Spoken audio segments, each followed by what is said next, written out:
Halo sobat, nah Petik Ilmu hari ini sudah kedatangan Pak Sandi Kurniawan, seorang Sales Development dan Marketing Manager perusahaan besar, akan bagi-bagi ilmu dan tips seputar sales capability. Penting kan untuk meningkatkan sales capability. Oke, kita simak. Baik, terima kasih Mas Haji.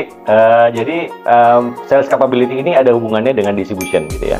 Bagaimana sih kinerja dari seorang sales gitu ya.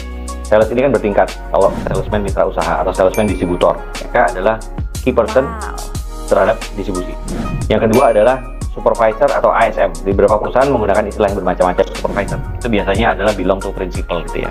Nah, ini yang perlu kita tingkatkan juga sales capability-nya. Berikutnya ada ASM dan RSM, NSM dan seterusnya. Jadi biasanya perusahaan di distribusi memberikan training atau meningkatkan capability dari tim sales itu fokus hanya pada sales supervisor, ASM dan RSM gitu ya. NSM juga brutal fact-nya adalah meng-hire ASM itu dari berbagai industri. Ada yang mungkin dari industri consumer good, mungkin dari skala kompetensi gitu ya, mungkin pasti berbeda-beda gitu ya.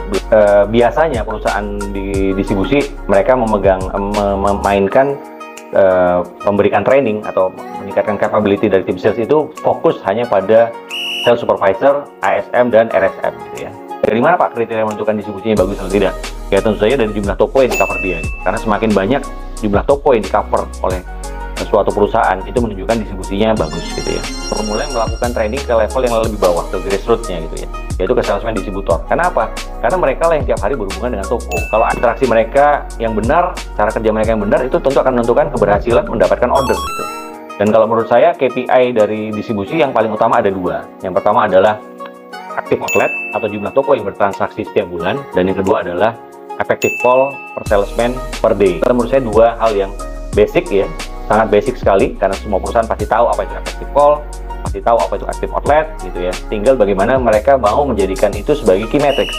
Kelihatannya sepele Pak, ini kok simple banget. Iya, tapi kadang-kadang hal-hal yang besar itu dimulai dari hal yang kecil gitu ya. Dari sisi back to basic ya, dua hal ini penting. Jadi Anda jadikanlah dua matriks ini, active outlet maupun effective call, itu sebagai bagian dari KPI atau penilaian kinerja dari tim Anda di sales dan distribusi. Karena saya yakin dan percaya kalau itu sudah dilakukan, bukan hanya di level ASM, RSM, tapi juga di level yang paling bawah, juga ada program-program insentif atau program-program reward yang berkaitan dengan itu, saya yakin hasilnya pasti akan jos, akan berhasil ya.